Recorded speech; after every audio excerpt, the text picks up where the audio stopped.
Here at Menangle, catching up with Robbie Morris after what was a very, very successful day yesterday, Robbie. Firstly, congratulations, mate. Yeah, no, thank you. It was a good day. A couple for Keza and a couple for Andrew Towers, who's always a good supporter of mine. So it was one of them days where I could do no wrong. There should be more of them. So would you have seven, 4 wins, a couple of thirds, and unfortunately one out the back? Yeah, I'm pretty sure that's how it worked out. Yeah, I think 4 winners, a couple of thirds, and I think the other one didn't weigh in, but I probably got that one wrong, so that's life. But that was a really good day. It's good for the whole team here. You know, it's obviously a busy time of year and getting the babies up and going, and we're campaigning a few in Melbourne, just got back from Brisbane, so it's all happening at the moment, but it's a good spot to be. Team's going terrific.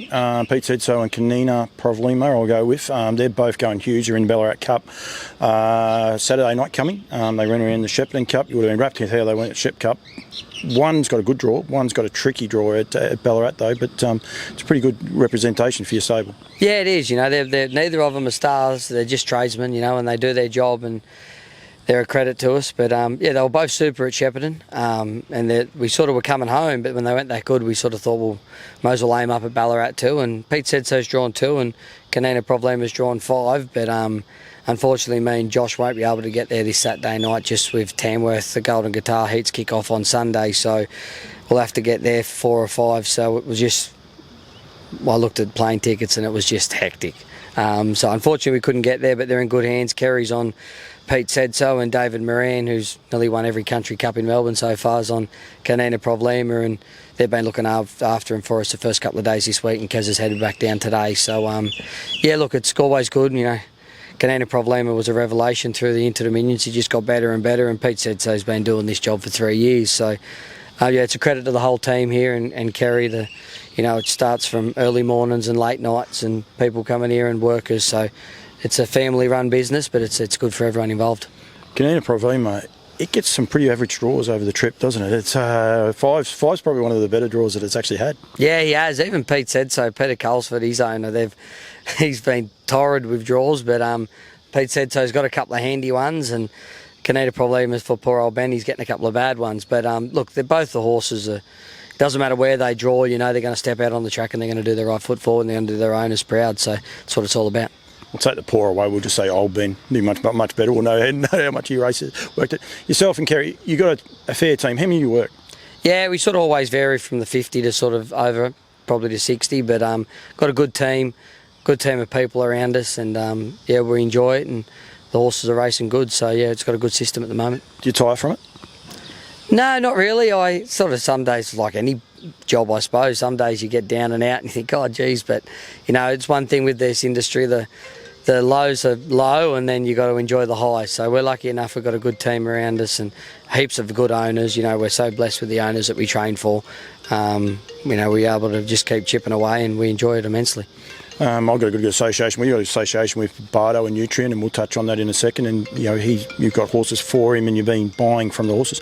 You love buying from the sales. You look forward to this time of year, even though it's the busiest time of year, if you like, for your racing. And then you got sales coming in as well. And you get out there. I've seen you out to a heap of the farms. Do you enjoy that side of it? Yeah, we do. You know, obviously it's great to have owners trust us with, you know, their hard earned to try and buy them a yearling, and we've always had good support. You know, Cordina family's always been massive. Alex Smith have always, Peter Culsford. You know, these clients are turning up year after year. Whether we buy a good one or a bad one, that's part of yearling sales. You can't always get them right. But really pleased with how everything's pressed on, and we're looking forward to this year's sales. We're going to try and get out to a few of the farms and get amongst it. But yeah, really happy with our owners. We've got a couple of new owners jumped on board this year, and a couple of syndicates put together as well. So really looking forward to it. How much time do you put in looking at catalogues and that? I mean, you spend a lot of time in the car. I imagine you're not always in the driver's seat. So how much time do you put in behind the scenes? Yeah, a lot. You know, a lot. We probably, me and Kerrie and even Josh this year, he's done a little bit of it, looking at different yearlings and different pedigree pages, and looking at the states to see what's been working over there with the new season sires. And you've sort of got to be across it all, and then you've sort of got to put that with what you've got this year and try and put it all together. And then mares having their first foals compared to mares having their 7th and 8th foals, and how the lines work, and the crosses and the double crosses. And I've got a few owners that put a few things together for me that do a lot of the pedigree pages, and As soon as the book comes out, we start sort of scanning through it, and then over the next sort of 2 or 3 weeks, I'll try and get to a few of the studs when they bring them in. I sort of like to look at them at the start of their sales prep. Right, we never edit these interviews, but Robbie just the phone was going ballistic and he had to stop and answer it. But we're just saying about getting out and having a look at them and getting your time around. I can say honestly, when I got out of the car, we said we'd been up at Medowie and Darren Ray's and looking at their horses, and the Pappy Rob. So you legitimately look into the catalogue, because there's only 2 of those in the Nutrien catalogue, and you're well and truly aware of the horses, and you have a little eye for what you want straight away. Yeah, Pappy Robs, they were big in the States, but there just wasn't any of his semen coming across, and I actually had a few clients interested in putting their broodmares to him, and no one could sort of get them. And a friend of mine, friend/client, Troy Primer, actually got one, and he breeds to keep them, and it's a cracker. And then when I saw these couple of Pappy Robs, I'll be definitely on my list. I think he done a really good job in the States, and I think he's a sire that probably should get out here a little bit more. I don't know why he doesn't, but yeah, for sure, I think there's a couple of Pappy Robs there. I think he's a sire that's probably sort of got pushed back a little bit because he hasn't been seen a hell of a lot, but he done some really good things as a racehorse, and I'd be interested in a few of them for sure. And that was, that wasn't a setup. That's a legit that you said, when we said we'd been at Medowie, you said, the Pappy Rob, how does it look? There was a legit reason for that, not product placement like I can do sometimes. We do have the product placement hats on, but that's as far as it goes. But I actually liked that part. I thought it was really, it means what you are. Last year I got to see you at a couple of places. You take the iPad with you, you got a group of people with you, you got young bloke and everyone else there looking at the horses. Is there something in particular you look for, or is it the first time you see a horse and you go, I like this, and then sort of see if there's a reason for you not liking it? Yeah, look, it's hard. Obviously, pedigree's one thing, but I'm a big the horse themselves man. I can fall in love with one's head, or fall in love with its conformation or its body. Sometimes I actually like looking at the horse before I look at the page. Kerrie's a little bit the same. Josh is quite the same. It's like anything. If you're a good style of an individual, you'd probably think you're a good style of a horse too. So obviously the pedigree pages are very important, and they're sort of what we go off to a certain degree, but then a lot of it comes on type. I bought a For a Reason colt last year for not a lot of money, because I was literally just walking to the toilet and he walked past me in the ring. And he ended up being Dangerous Threats, who went on to win a heat consolation of the Gold Crown and race in the Bred and the Blue final. And he's owned half by Lucky Lodge and half by Peter O'Shea, and Adam Fairley jumped in with him. They're always super clients to jump in with halves with me. And we sort of just bought him on, his type of horse. I think Adam liked his pedigree page and Pete liked his pedigree page. And I just saw him, and that's how we come about. So, a lot of it is, I think, just trying to look at every individual as a horse and then go from there. There's a couple of things I want to make sure we mention too. We were saying about Medowie, Darren Ray and Medowie Lodge, and Emma. I'll get into all sorts of trouble there if I forget him. There's a 2-year-old race coming on at the end of February. We want to make sure people are aware of it. He's putting back into the industry. It's a memorial race, and we want to make sure people are aware of it. Good prize money up at Newcastle. Yeah, definitely. It's only you and Bardo got here and mentioned it to me. I think it's great for the industry. It gives someone, another person with another avenue to sort of get their early 2-year-olds up and running.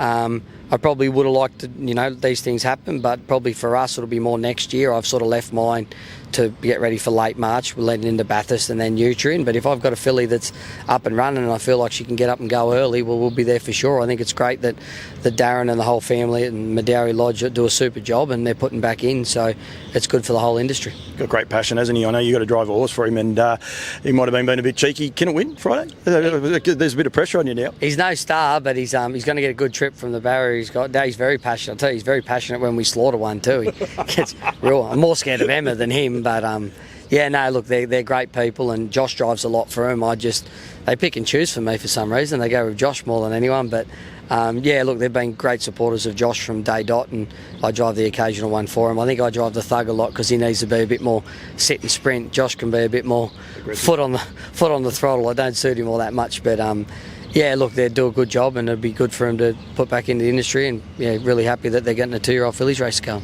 Josh is walking around here, he's got the rig out. Lucky I haven't got a camera going backwards or anything else like that. You must be pretty proud. Australian Junior Driver Champ earlier this year. He's just doing a great job, and deputises for you so well. You must be happy with the progression that he's showing. Yeah, it's no secret. Me and Kerrie couldn't do what we do without Josh. He's he's like family here. You know, he's been here since he was knee high. But yeah, he's a credit to himself, his family. He always holds himself in good regard, and he's just done a super job this year. Every year he turns out and he's getting better as a driver and consistently driving good winners. And to win the Australian Junior Drivers Championships, you know, it's not easy to do. So yeah, we're all really proud of him, and he's been awesome. So yeah, me and Kez can't thank Josh enough. He's always been here, and yeah, long may it continue.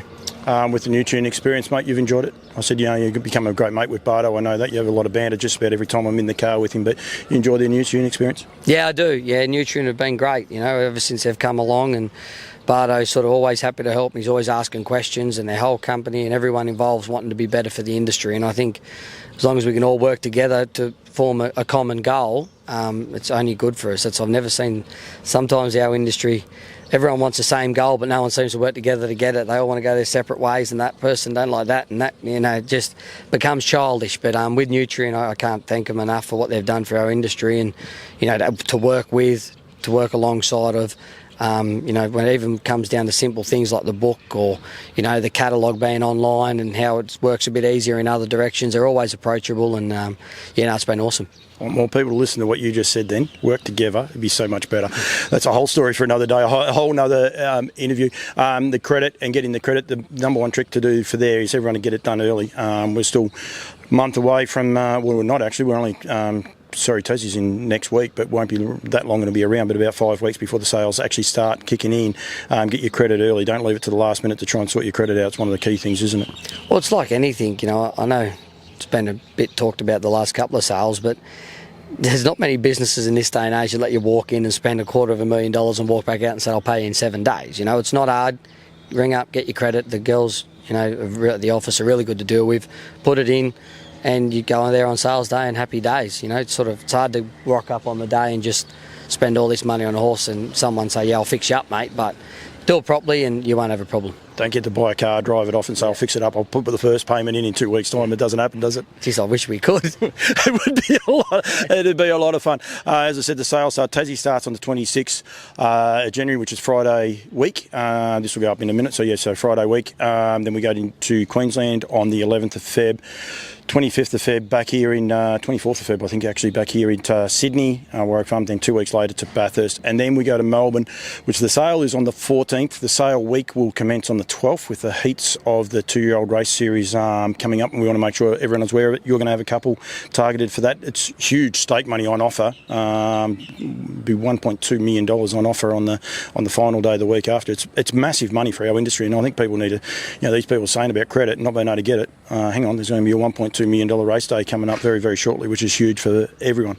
Yeah, it is, you know, and that's what we've got to understand here. You know, people want to go and buy yearlings again, and that was one thing, you know, 5 or 6 years ago we were starting to really struggle with. But, you know, I know we've got a lot of good clients that are looking to get to all the sales and want me to cast my eye over quite a few. So, you know, existing clients and a couple of really new clients that are going to be great for our team and the industry. So, yeah, I think everyone's got to get around it. It's a lot of good money on offer, you know, and the good part about it is if your budget's covered from start to finish. It doesn't matter if you've only got 10 or 12 or if you've got the mega bucks to try and buy the best one there. I think it caters for everyone, so you definitely, who knows who's going to be the best one. That's the best part about a yearling sale. You can pick the eyes out of them and still be wrong. So yeah, I strongly advise everyone to get involved. You're still looking for more owners and new owners and more investment in the stable? Oh, I think you never stop. You know, at the end of the day, you're always looking for someone new to come on board. And, you know, we're lucky. We always get a good, steady flow of racehorses. We're starting to get a really good, steady flow of good clients wanting to buy us nice yearlings. So, you know, we're really enjoying that. And, yeah, if anyone wants, give us a bell. Kerrie will put a few syndicates together, and we've got a couple of owners on the books that'll just buy them outright themselves, and they're great, you know. But even if someone just wants a small percentage, I'm sure there'll be something that we can work out from. I encourage people to get involved with him. He's a lot of fun. Probably see a different side to him than some people do from time to time. It depends on what hour of the night he answers the phone. But get in touch. Get in touch with the guys here. I think the guys do an awesome job. And if you want to know any more about Nutrien, get in touch with Mark Barton or Gemma. The phone number will come up at the end of it, so get in touch with them. Congratulations yesterday, mate. Great effort. I think what you're doing for the industry, because the other part that I love what you do for the industry is you have passion, you have a smile, nothing's ever a challenge, and I think that's one thing that we need to get this industry going through. It's what Nutrien want to do, want to have fun, and we want to be able to enjoy the sport, mate. So firstly, thank you very much. Congratulations for yesterday, and just keep the passion going, mate. It's awesome. Yeah, that's it. It's a hard day's work if you're not having fun. So if you're enjoying it, I think you're a long way to being happy. Thanks, Robbie. Thank you. Thanks, mate.